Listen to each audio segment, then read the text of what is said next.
ज्यादा गरीब थी। एक साधारण से कच्चे मकान में वो अपनी बड़ी बहन सुषमा और माँ मनोरमा देवी के साथ रहती थी। हिना के जन्म के पश्चात ही उसके पिता की मृत्यु हो गई थी। तब से हिना की बड़ी बहन सुषमा और माँ मनोरमा देवी मजदूरी करके घर चला रहे थे।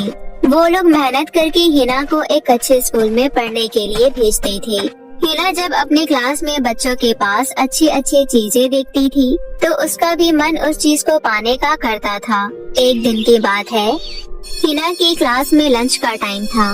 उसकी क्लास में रहने वाली प्रियांशी अपने दोस्तों से कहती है, गाइस तुम लोगों को पता है मेरे पापा मेरे लिए सिंगापुर से बहुत खूबसूरत लहंगा और लिपस्टिक लेकर आए हैं। लहंगा तो मैं स्कूल में नहीं ला सकती थी, लेकिन मैं लिपस्टिक लेकर आई हूँ। ये दिखने में बहुत खूबसूरत है। तभी वहाँ खड़ी प्रियांशी की अन्य सहेलियों में से एक सहेली कहती है, सच में मेरे पापा भी मेरे लिए बहुत खूबसूरत लिपस्टिक और अनोखा सा दिखने वाला लहंगा लेकर आए हैं, लेकिन मैं टीचर्स के डर से अपनी लिपस्टिक नहीं लेकर आई। तू दिखा ना तेरे पापा कैसी लिपस्टिक लेकर आए हैं। ठीक है मैं दिखाती हूँ, लेकिन इस बारे में टीचर को मत बताना। वहाँ खड़ी हिना भी उन लोगों की बातें सुन रही थी। तभी प्रियांशी अपने बैग से एक बहुत खूबसूरत सी दिखने वाली लिपस्टिक निकालती है, जिसे देखकर हिना सहित प्रियांशी की सभी सहेलियां हैरान हो जाती है। तभी हिना कहती है, वाओ प्रियांशी, तेरी लिपस्टिक तो सच में बहुत खूबसूरत है। सोचो, जब तुम लोगों को मेरी ये लिपस्टिक इतनी अच्छी लग रही है तो मेरा लहंगा तुम लोगों को कितना पसंद आएगा। क्या तुम अपनी लिपस्टिक एक बार मुझे दिखा सकती हो? मुझे उसको छू कर देखना है। नहीं नहीं, तू पागल हो गई है क्या? ये लिपस्टिक बहुत महंगी है। अगर इसमें थोड़ी सी खरोच भी आ गई तो माँ मुझे बहुत डांटेंगी। वैसे भी मैं मम्मी से छुपा कर इसे स्कूल लाई हूँ। इतना कहकर प्रियांशी लिपस्टिक को वापस अपने बैग में रख लेती है। उस दिन छुट्टी होने पर हिना उदास मन से वापस घर लौटती है। उसे उदास देखकर उसकी बड़ी बहन सुषमा उससे पूछती है, क्या हुआ हिना, तुम इतनी उदास क्यों लग रही हो? किसी ने स्कूल में कुछ कहा क्या? नहीं दीदी, स्कूल में तो किसी ने कुछ नहीं कहा, लेकिन दीदी मुझे अच्छे अच्छे कपड़े और अच्छे अच्छे मेकअप का सामान चाहिए। मेरी क्लास की सभी लड़कियां बहुत महंगी महंगी लिपस्टिक लाती हैं, मुझे भी चाहिए। क्या माँ मुझे ये सब नहीं दिला सकती है? नहीं हिना, माँ हमें ये सब नहीं दिलवा पाएंगी। वो बहुत मेहनत करती है। उनके साथ साथ मैं भी बहुत मेहनत करती हूँ। इतनी मेहनत के बावजूद भी हम बहुत मुश्किल से तेरे स्कूल की फीस भर पाते हैं। हम गरीब है हिना, तो इस बात को मान क्यों नहीं लेती है? मैं और माँ बड़ी मुश्किल से कुछ पैसे जोड़ पाते हैं, और जो तू कह रही है लहंगे और लिपस्टिक और पता नहीं क्या क्या, ये सारी चीजें तुझे लाकर देना हमारे बस की बात नहीं है बहन। इतना कहते कहते सुषमा की आंखों में आंसू आ जाते हैं। अपनी बहन को रोता देख हिना कहती है, आप रो मत दीदी, मुझे ये सब कुछ नहीं चाहिए। जितना मेरे पास है मैं उतने में ही अब से खुश रहूंगी। हिना ने अपनी बहन से ये कह तो दिया, लेकिन अभी भी उसका ध्यान महंगे लिपस्टिक और लहंगे पर ही था। एक दिन की बात है, हिना घर से थोड़ी दूरी पर बने एक मैदान में कुछ लड़कियों के साथ बॉल से खेल रही थी। तभी बॉल हिना के हाथों से मैदान के पीछे वाले जंगल में चली जाती है। अरे यार, बॉल तो जंगल में चली गई। देख हिना, बॉल तूने ही उधर फेंकी है, अब तू ही लेकर आएगी। लेकिन यार, मम्मी पापा तो उस जंगल में जाने के लिए मना करते हैं। कहते हैं वहाँ पर भूत, चुड़ैल, डायन इन सब का वास है, और साथ में वहाँ जंगली जानवर भी रहते हैं। कुछ भी हो, बॉल हिना ने फेंकी है तो लाना भी उसी को पड़ेगा। कोई बात नहीं, तुम लोग चिंता मत करो, मैं बॉल ले आऊंगी। लेकिन तुम लोग जंगल के बाहर खड़े होकर मेरा इंतजार करना, प्लीज मुझे छोड़कर मत जाना। ठीक है, हम खड़े रहेंगे। अब तो जा जल्दी और बॉल लेकर आ। डरते डरते हिना जंगल के अंदर जाती है। जंगल के अंदर तो वो पहुंच गई थी, लेकिन आसपास उसे कहीं बॉल नजर नहीं आ रही थी। तभी अचानक से उसे बॉल नजर आती है। अरे वो रही बॉल, जल्दी से लेकर बाहर चली जाती हूँ। हिना झट से बॉल उठा लेती है। तभी साथ वाले कुएं से हिना को एक आवाज आती है, बचाओ, कोई है क्या यहाँ? मुझे बचाओ। अरे ये आवाज कहाँ से आ रही है? लगता है ये आवाज कुएं के अंदर से आ रही है। कोई बचाओ मुझे, इस कुएं से बाहर निकालो, कोई मेरी मदद करो। हिना काफी डर जाती है और बॉल लेकर फटाफट जंगल से बाहर भाग जाती है। खेल खत्म करके हिना वापस घर तो आ जाती है, लेकिन उसका ध्यान अभी भी जंगल वाले उस कुएं की तरफ ही था। अगली सुबह हिना ने अपनी बड़ी बहन और माँ से कहा, मम्मी, दीदी, कल जब मैं अपने दोस्तों के साथ खेल रही थी तब गलती से मुझसे बॉल जंगल में जा गिरी और जब मैं बॉल लेने गई तो वहाँ पर एक बहुत पुराना कुआं था। उस कुएं में से किसी की आवाज आ रही थी, पता नहीं वो आवाज किसकी थी। इस तरह हिना जंगल में बीती घटना अपनी माँ और बहन को बताती है। हिना की बातें सुनकर सुषमा अपनी माँ से कहती है, माँ, अगर हिना की बातों में जरा सी भी सच्चाई है तो हमें जंगल में जाकर देखना चाहिए। क्या पता किसी की जान खतरे में हो, कोई कुएं के अंदर से मदद मांगने की कोशिश कर रहा हो। ठीक है बेटा, अगर तुम कहती हो तो हम दोनों हिना के साथ चलकर देखते हैं। हिना की माँ और बहन उसके साथ जंगल में उसी कुएं के पास पहुँचती है। वहाँ पहुँचने पर उन्हें सच में एक पुराना सा कुआं दिखाई देता है।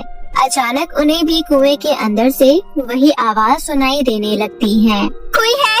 मुझे बचाओ, प्लीज मुझे बचा लो, मैं यहाँ पर फंस गई हूँ, मुझे बचाओ।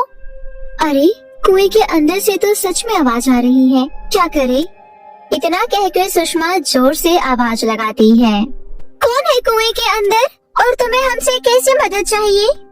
तभी अंदर से आवाज आती है, मैं एक परी हूँ और मुझे श्राप मिला हुआ है कि जब तक कोई इंसान इस कुएं के अंदर एक पत्थर नहीं फेंकेगा तब तक मैं श्राप मुक्त नहीं होंगी, प्लीज मुझे बचा लो।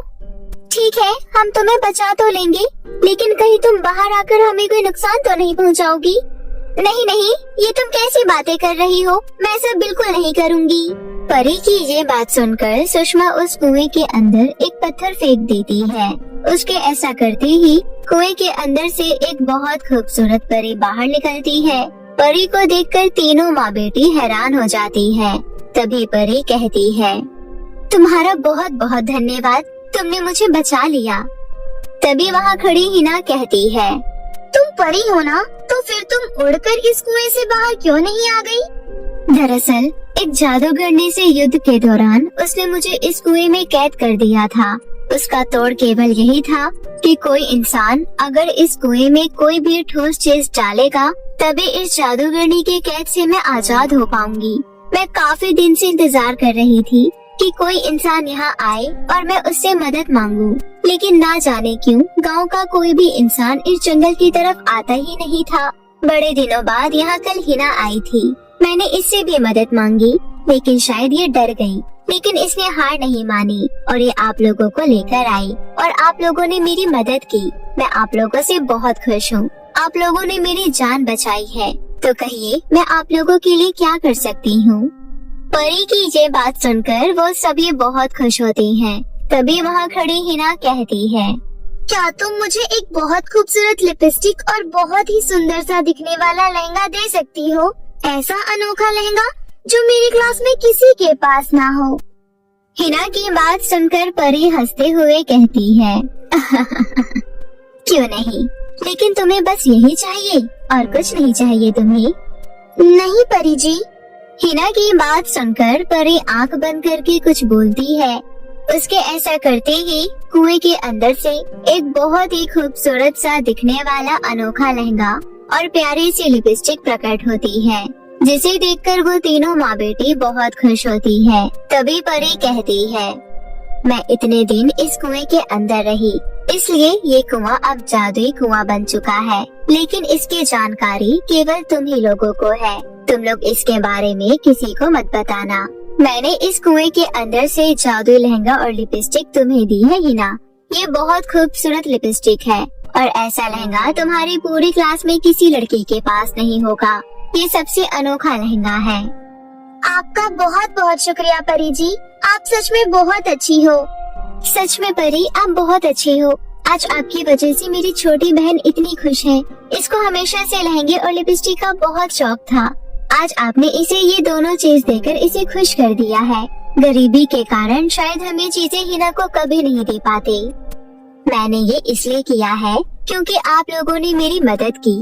आप लोग इस कुएं से जितना चाहो उतना लहंगा और लिपस्टिक मांग सकती हो और उन्हें बाजार में बेचकर अपनी गरीबी भी दूर कर सकते हो। क्या सच में परी जी, आप सच कह रही हैं? हाँ सुषमा, मैं सच कह रही हूँ। इतना कहकर परी वहाँ से गायब हो जाती है। लिपस्टिक और अनोखा लहंगा लेकर वो सभी अपने घर आ जाते हैं।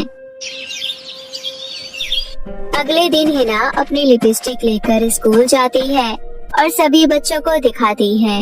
उसे देख प्रियांशी कहती है, ओह वाओ, तेरी लिपस्टिक तो मेरी वाली लिपस्टिक से भी बहुत सुंदर है। मेरे पास बहुत खूबसूरत लहंगा भी है। शायद वैसा लहंगा हमारी क्लास में किसी के पास नहीं होगा। वो बहुत ही अनोखा लहंगा है। अरे वाह, देख हम दोनों के पास बहुत महंगी महंगी चीजें हैं। हम दोनों दोस्त बन जाते हैं, ठीक है? अब हिना और प्रियांशी बहुत अच्छी सहेलियां बन चुकी थी। हिना खुशी खुशी घर जाती है। तब सुषमा कहती है, क्या बात है हिना, आज तो बहुत खुश लग रही है। हाँ दीदी, जादुई कुएं की लिपस्टिक और लहंगे की वजह से मेरे साथ सब कुछ अच्छा हो रहा है। प्रियांशी, जो मुझे अपनी चीजें छूने भी नहीं देती थी, वो मेरी बहुत पक्की सहेली बन चुकी है। अरे वाह, ये तो बहुत अच्छी बात है। तभी वहाँ पर सुषमा और हिना की माँ आ जाती है। सुषमा अपनी माँ से कहती है, माँ चलो हम लोग चलकर उस कुएं से बहुत सारा लहंगा और लिपस्टिक मांग लेते हैं। उसके बाद हम उसे बाजार में बेचकर कुछ पैसे कमा लेंगे। तुम बिल्कुल ठीक कह रही हो बेटा, चलो चलते हैं। सुषमा के इतना कहते ही वहाँ पर बहुत सारे लहंगे और लिपस्टिक प्रकट हो जाते हैं। फिर वो तीनों वो सारी चीजें उठाकर बाजार में बेचने चली जाती है। लहंगे और लिपस्टिक के सुंदर होने की वजह से और दाम कम होने की वजह से उनका सारा माल तुरंत बिक जाता है और उन्हें बहुत मुनाफा होता है। इसी प्रकार अब वो रोजाना ये कार्य करने लगे और देखते ही देखते लखपति से करोड़पति और फिर अरबपति बन गए और तीनों बहुत ही ठाट बाट से रहने लगे। सुषमा और उसकी माँ हिना की पढ़ाई पर विशेष ध्यान भी देने लगी थी और सुषमा ने बहुत सारे अनाथ बच्चों की शिक्षा दिलाने की जिम्मेदारी भी ली थी।